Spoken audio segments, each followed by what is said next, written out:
Cake മുറിച്ചും പരസ്പരം സമ്മാനങ്ങൾ കൈമാറിയും KSRTC ബസ്സിൽ ഒരു സ്പെഷ്യൽ ക്രിസ്മസ് യാത്ര. തിരുവനന്തപുരം കാട്ടാക്കടയിൽ നിന്ന് വികാസ് ഭവനിലേക്കുള്ള സ്ഥിരം യാത്രക്കാരാണ് ഈ ബസ്സിനുള്ളിൽ ക്രിസ്മസ് ആഘോഷിച്ചത്.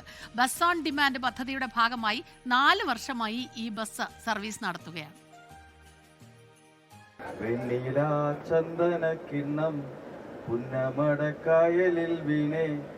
കുഞ്ഞിളം കയ്യിൽ മെല്ലെ കോരിയെടുക്കാൻ വാ. കോവിഡ് കാലത്ത് ആരംഭിച്ചതാണ് ഈ സൗഹൃദ യാത്ര. 40ഓളം സർക്കാർ സ്വകാര്യ സ്ഥാപനങ്ങളിലെ ജീവനക്കാരാണിവർ. യാത്ര 4 വർഷം പിന്നിട്ടു. എല്ലാ വിശേഷങ്ങളും ഇവർ ഈ ബസ്സിനുള്ളിൽ ആഘോഷിക്കും.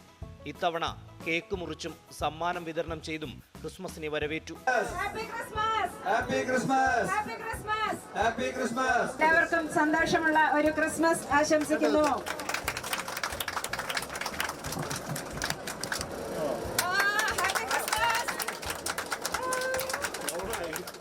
വെറുതെ ഒരു തമാശയ്ക്ക് കൂടിയ കൂട്ടമല്ല ഇത്. യാത്രാ സൗകര്യം നോക്കി മാത്രം തുടങ്ങിയതാണ് ബസ് ഓൺ ഡിമാൻഡ് എന്ന ഈ ഒരു പദ്ധതിയെങ്കിലും കേരളത്തിൽ എല്ലായിടത്തും നിർത്തിയപ്പോഴും ഈ ഒരു കൂട്ടായ്മ നമ്മൾ ഇത്രയും സജീവമായി കൊണ്ടുപോകുന്നത് ഇതിൻ്റെ ഒരു വലിയ വിജയമായിട്ട് തന്നെയാണ് കാണുന്നത്. കാട്ടാക്കട KSRTC ഡിപ്പോയിൽ നിന്ന് രാവിലെ 9 മണിക്ക് ആരംഭിച്ച വികാസ് ഭവനിലെത്തുന്ന സമയം സങ്കടങ്ങളും സന്തോഷങ്ങളുമെല്ലാം ഈ ചങ്ങാതിക്കൂട്ടം പങ്കുവയ്ക്കും.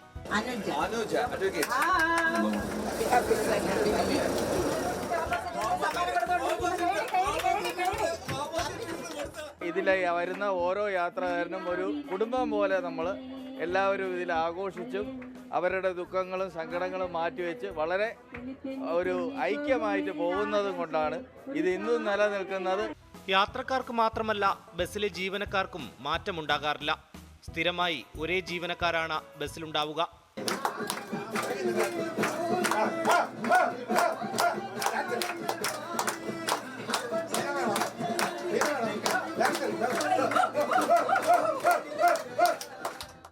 ഇത് എല്ലാവർക്കും മാസം ഒരു നിശ്ചിത തുക അടച്ച് റിസർവ് ചെയ്ത് ആണ് നമ്മൾ പോയി വരുന്നത്.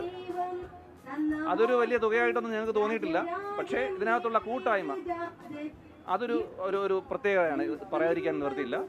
ഈ യാത്രക്കാർക്ക് ഒരു വാട്സപ്പ് ഗ്രൂപ്പും പ്രവർത്തിക്കുന്നുണ്ട്. ഈ ഗ്രൂപ്പിലൂടെ ഒട്ടേറെ പ്രവർത്തനങ്ങളും നടത്താറുണ്ട്. 24 തിരുവനന്തപുരം. ലോകത്തെവിടെയായാലും ഏത് സമയത്തും 24 വാർത്തകളും ഓഗ്മെന്റഡ് റിയാലിറ്റി പാക്കേജുകളും എക്സ്പ്ലെയിനറുകളും വിശദമായി കാണാൻ ഞങ്ങളുടെ YouTube ചാനൽ നിങ്ങൾക്ക് സബ്സ്ക്രൈബ് ചെയ്യാം.